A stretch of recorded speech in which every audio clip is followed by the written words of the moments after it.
Hello বন্ধুরা, তোমরা সবাই কেমন আছো? আশা করি তোমরা সব খুব ভালো আছো। এই দেখো, আমি আজকে স্নান টান করে রেডি হয়ে গেছি, রান্নাঘরে ঢুকবো, রান্না করবো। আজকে স্যাটারডে, শনিবার, ছেলেমেয়ের স্কুল ছুটি।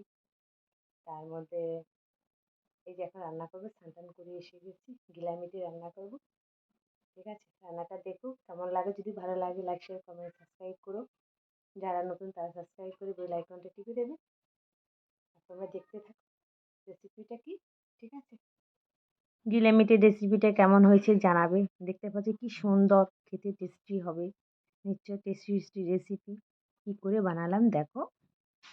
প্রথমে আদা রসুন পেঁয়াজ ভালো করে পেস্ট করে নিয়েছি মিক্সচারে। দেখতে পাচ্ছ, মিক্সচারে পেস্ট করে নিয়েছি। তারপরে গিলামিটিটা ভালো করে ধুয়ে নিয়েছি, পরিষ্কার করে নিয়েছি বাজার থেকে নিয়ে আসার পর। তার মধ্যে একটু চিকেনও দিয়েছি, সলিড চিকেন। দেখতে পাচ্ছ ভালো করে পরিষ্কার করা হয়ে গেছে। তারপর দেখো চৌকো চৌকো করে আলুটা কেটে ভাজা করে নিয়েছি, ভাজা করে রেডি করে রেখেছি। তারপরে ওভেনে তেল বসিয়ে কয়রা বসিয়েছি, কয়রা বসানোর পর তেল দিয়েছি সর্ষের তেল। পেঁয়াজটা কেটে কুচি কুচি করে পেঁয়াজ কেটে ভাজা করা নেওয়া হয়ে গেছে। তার মধ্যে ভাজা করার পর চিকেন গিলামিটিটা দিয়ে দিলাম।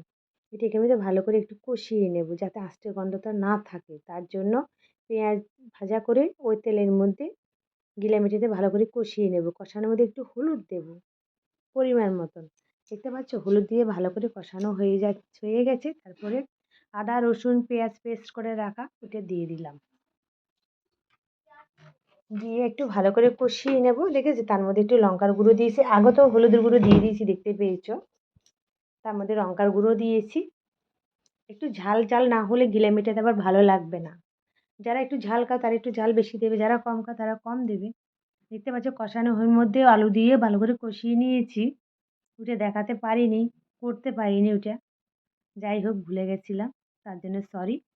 দেখতে পাচ্ছ কষানো হয়ে গেছে ভালো করে।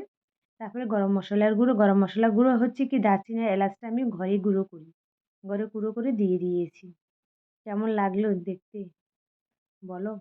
যদি ভালো লাগে লাইক শেয়ার কমেন্ট সাবস্ক্রাইব করো। আর যারা নতুন তারা সাবস্ক্রাইব করে বেল আইকনটা টিপে পাশে থেকো। আর সবাইকে ভিডিওটা দেখার অনুরোধ রইল, কেউ স্কিপ করবে না, পুরো ভিডিওটা দেখবে।